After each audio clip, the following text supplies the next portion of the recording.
Let's lock in. Ricky Hatton gives Tyson Fury advice on how to beat Alexander Usyk. So we're going to listen to the advice that Ricky Hatton gives Tyson Fury, and then we'll discuss whether or not it's solid advice. I'll give my input on it. But let's listen to Ricky Hatton.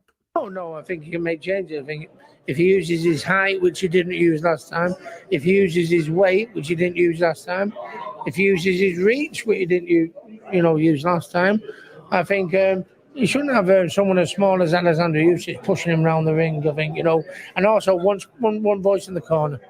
Oh no, I think he can make. So you heard his advice: use his reach, use his weight, one voice in the corner. Look, first, I want to start by saying this. A lot of people are writing Tyson Fury off as if he has no chance of winning the rematch. And personally, I scored the first fight for Tyson Fury. I know some people will, like I said again, you have the self-righteous people who feel like their scorecard is the best and you don't know what you're talking about. It was a good fight. It was a close fight. I acknowledge that if the referee didn't save Tyson Fury in the ninth round, there wouldn't be no need to go to the scorecards. With all that being said, though, Tyson Fury did have Usyk kissing the cross. Go back. Usyk kissed the cross for a reason. And Usyk admitted it was his toughest fight. So Tyson Fury was in that fight. Even if you scored it for Usyk, look at the scorecards. It was still a very close fight. It wasn't like Tyson Fury got.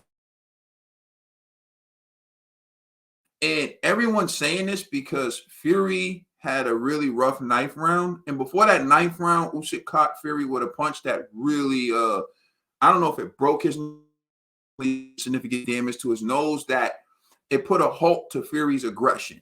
And so, again, I'm saying personally, for me, it was a tale of two halves, that fight.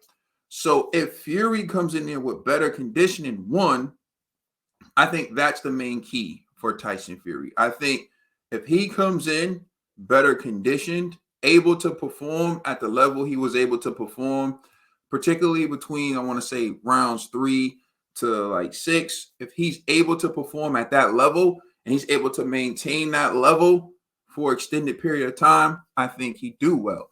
But when Ricky Hatton's saying use his height, I think to some extent he can use his height. But a guy like Usyk, his skill set, his footwork, his ability, he's used to fighting taller guys. You got to look at what happened when he fought Anthony Joshua. He was able to take away his height. He's very skilled footwork. When you have great footwork, you can handle the business. The other thing I don't like about when people talk about Usyk, they talk about him like he's small. This is what makes me laugh, because if you're 6'3", you're taller than over 80% of the population. So if you're not 6'3" and you're calling Usyk a little guy, if you're under 6'3" and calling Usyk a little guy, you are in the little guy category. Usyk is bigger, taller than 80% of the population. Usyk is bigger than Muhammad Ali in his prime. Usyk is bigger than Muhammad Ali in his prime. Usyk is bigger than Mike Tyson in his prime. So when you're calling Usyk a little guy, it's kind of like misguided. Usyk is a big man. He's just not as big as Tyson Fury, right? So you got to look at it where Usyk kind of gets this persona, this perception that he's a small guy. He's really not a small guy. He's bigger than over 80% of the population. He's just not as big as Tyson Fury. So you have this guy who's big, strong, and powerful in Usyk. And the thing about Usyk is he has great balance, great footwork, and his athleticism for someone who's 6'3" is actually very impressive, because most guys his size don't have that skill set. That's another thing that goes underrated with Usyk. That's why, it's funny you call him a puffed up middleweight, because he has the skill sets of a middleweight, but he has the size of a full-fledged heavyweight who's bigger than over 80% of the population. That's what makes Usyk dangerous. So with all that being said, he can try to fight tall, but I don't think that's going to be the end all be all with Usyk. I don't think that's necessarily going to work. Like if he tries to just fight tall, 1-2, hold him, say Vladimir Klitschko style, I don't think that's going to work. And we talked about it in the last video, sparring doesn't mean everything. So just because you beat someone in sparring doesn't mean you beat them in the ring. But with Usyk, he's done enough in the ring, especially against Anthony Joshua, someone who beat Vladimir Klitschko, for me to say the reports coming out of what Usyk did to Vladimir Klitschko in sparring tells me that you can try to fight tall and you still won't win. Because if there was one guy who was really great at fighting tall, it was Vladimir Klitschko. And you hear the stories about Usyk being kicked out of camp because he gave Vladimir Klitschko that work. So to me, it has to be about more than just fighting tall. Should he fight tall? He shouldn't give up his height. But Tyson Fury in his own right is so they say 6'9". Some people say he's not. Some people say it's more like 6'7". I don't know. I'm not getting into it. They say 6'9". We'll call it 6'9".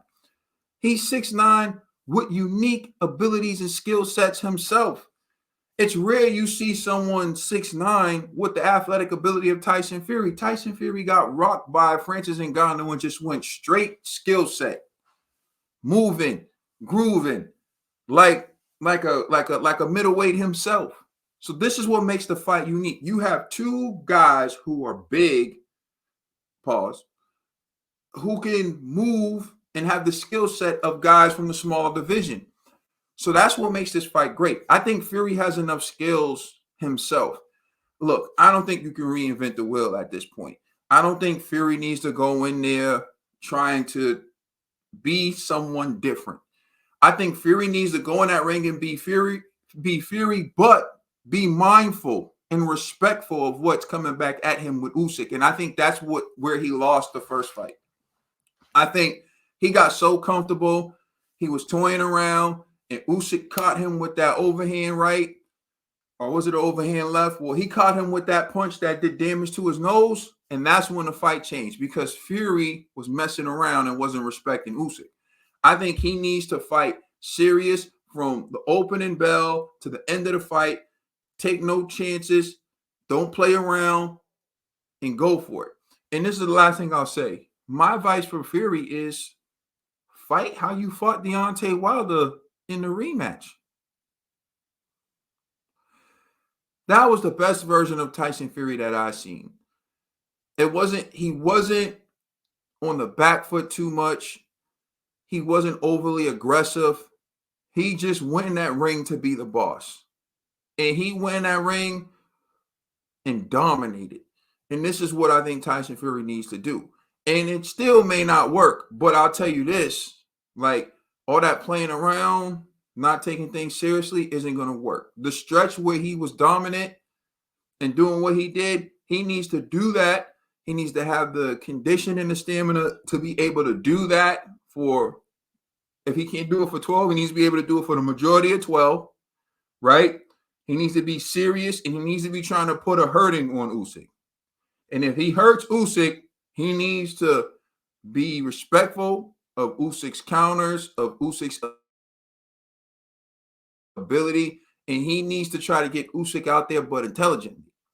And for me, this fight is still close. It's still off. I'm not, because I think for Tyson Fury in this rematch, it's a matter of him having the condition to uphold the punch output that he was able to use to dominate Usyk in the rounds where he had Usyk kissing the cross. He needs to be able to have that energy level for it. Does that to me, he can win, he can dominate. But as soon as he slows down, Usyk take the play. You know, and I think he needs to stand his ground more instead of moving back. I think he moved back too much. I think he utilized foot movement too much. Like I don't want to say utilize your foot movement, but don't move so much to where you start tapping in the reserves and gassing out. I think he needs to find other ways. So, you know, Usyk gets inside, yeah, hold him if you can. hold him. If you can put your weight on him, cool. But if not, then you're gonna have to move out the way. But again, you have to be smart about it. You can't just. He was doing too much movement for my liking. Whereas in the fight with Deontay Wilder, he stood his ground, and it was like, you're gonna pay for crossing this line. Yeah, make him pay. Be intelligent. I think he can do it right. But with Usyk, I think Usyk also has a better idea of how to get inside on Tyson Fury, and so that may also help Usyk. But again, this fight is very close. I think it's closer than people think. And I think Fury has a better chance of winning the rematch than people think. Because if you go back and watch the first fight, it was that one punch that turned the tide because Fury became less active. When Fury was active, he was winning. And so if Fury's active and he has the ability to stay active for all 12 rounds, I think we're talking about Tyson Fury pulling off one of the best comebacks.